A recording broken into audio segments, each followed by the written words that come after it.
Hello everybody, this is Ken Faulkner.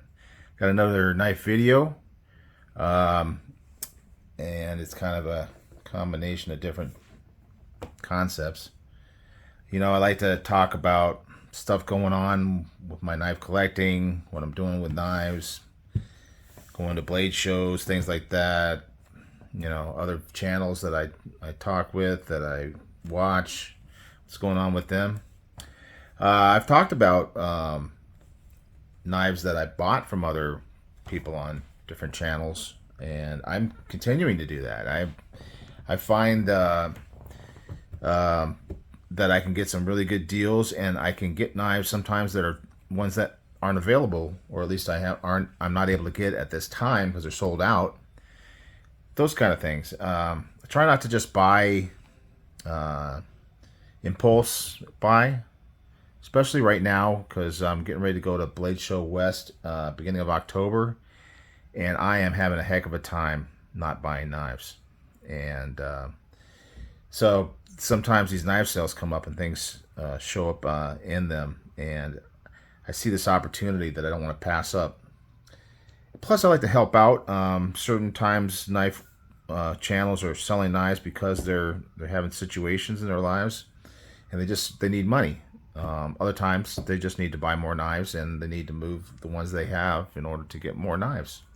Either way, I feel like I'm helping the channels out. I like to donate money. I like to, send knives around sometimes to other channels. Other things that I can do to help out in the community. So this one has to do with a knife that was for sale, and this is again Donnie B All Day. I mentioned him back when there was a big raffle to raise money because he's got health issues, and he's been selling a ton of knives. And I always kind of see what he's got there. And sometimes when I put on that video, I kind of hold my breath and hope that I don't see anything that I want. Because really, I'm supposed to be saving money for when I go to Blade Show, because I do tend to drop a bunch of money, and I just don't want to get out of control. A lot of you probably know what it's like. You know how hard it is at times to keep your knife life balance, especially when it comes to buying. So this one in the middle, is one that I saw on Donnie's knife sale, and it was a great price. I mean, he was it's a little bit cheaper than what you would buy it for new. Plus, for a long time, and it's a funny story behind this, but for a long time I was looking for this knife. In fact, it wasn't long ago that I was going to do an O knife video, and I wanted to buy this knife, and ended up getting this one because this one was not available at the time. And this was kind of like a smaller version. So if I open this one up, you can kind of see that there is a little bit of a commonality to the shape of this knife.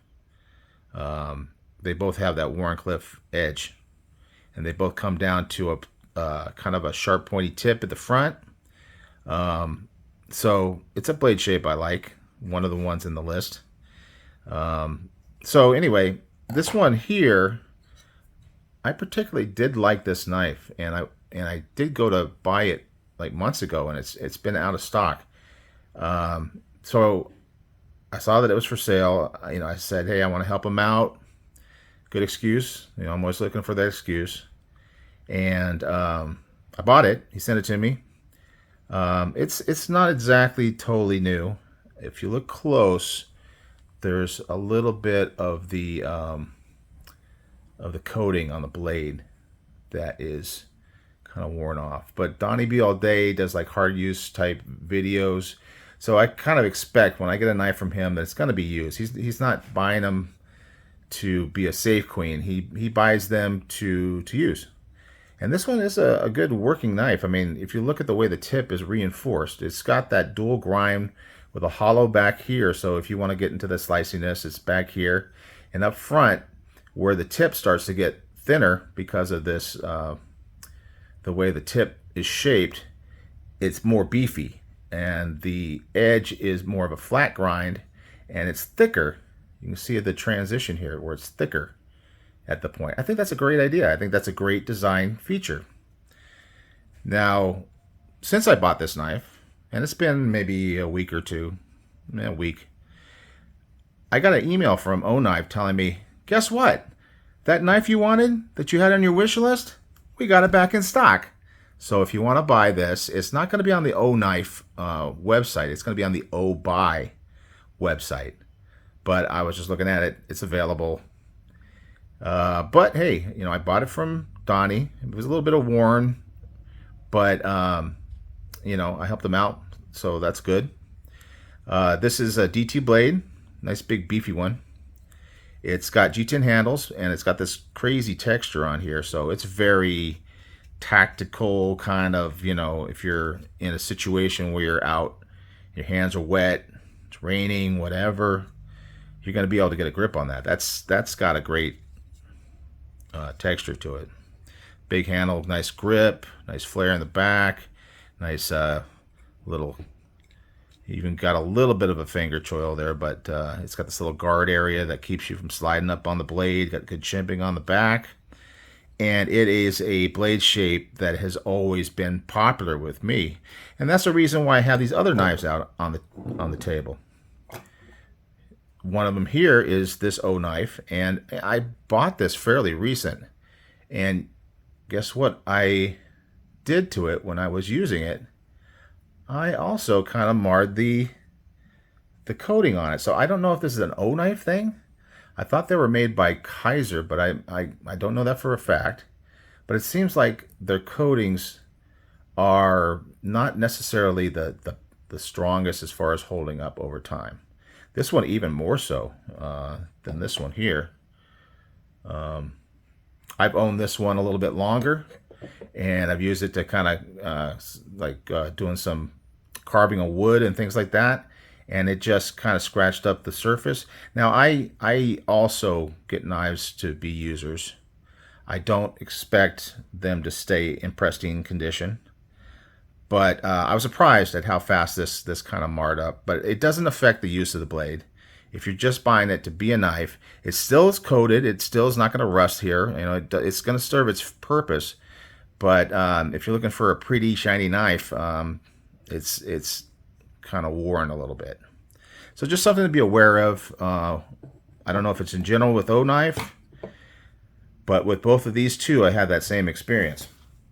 Now, these other two are not O-Knives, but they are similar, and that's why I want to kind of bring them into this video.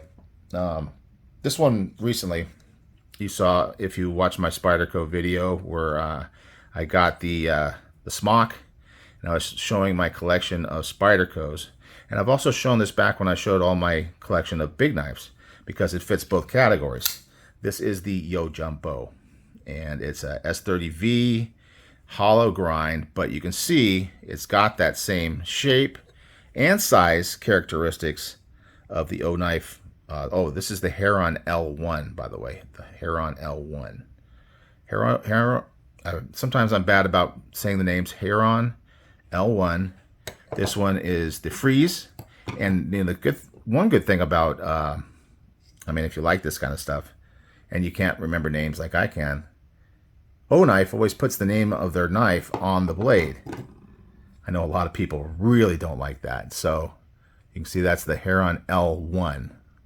And then I had to look on the web. It looks like Li, but it's actually L1.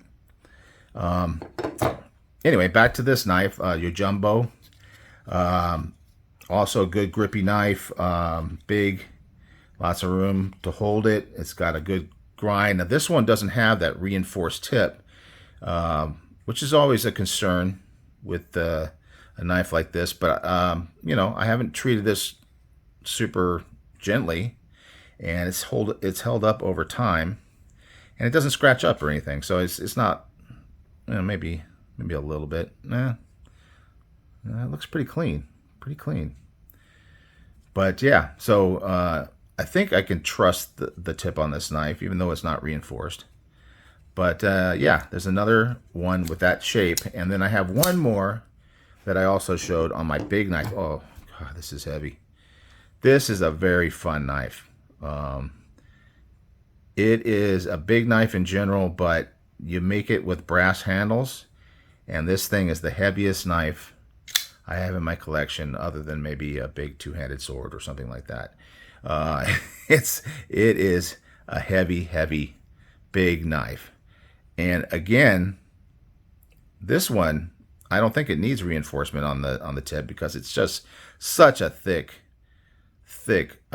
blade. That's blade stock. It's probably like 3/16. I think it's thicker. Yeah, you can see it's thicker than the Yojimbo.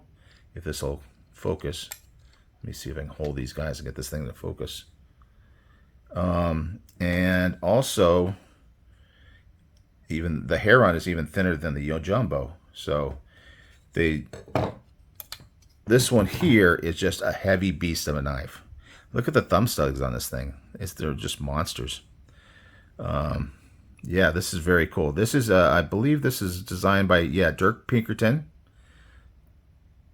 You probably heard of him, seen a lot of his designs. He does some really cool stuff. And I just love this knife just because it's so crazy. All this milling, all this crazy, fun, almost like, I don't know, like those big knives that Satu Dave owns. You know, that kind of milling is so cool. This big fuller that, normally they put a fuller in a knife to reduce weight. I don't know. You probably wouldn't even tell the difference if that wasn't there, but it does have a cool look. So anyway, there it is. That's the Proponent by Artisan Cutlery, the Spyderco Yojimbo, the O-Knife Freeze, and the O-Knife. Put this up here, and the O-Knife Heron L1. And those are my knives for today's videos. I hope you enjoyed it. Thanks for coming by to watch. And you guys all take care, and I will talk to you and see you on the next one. Bye.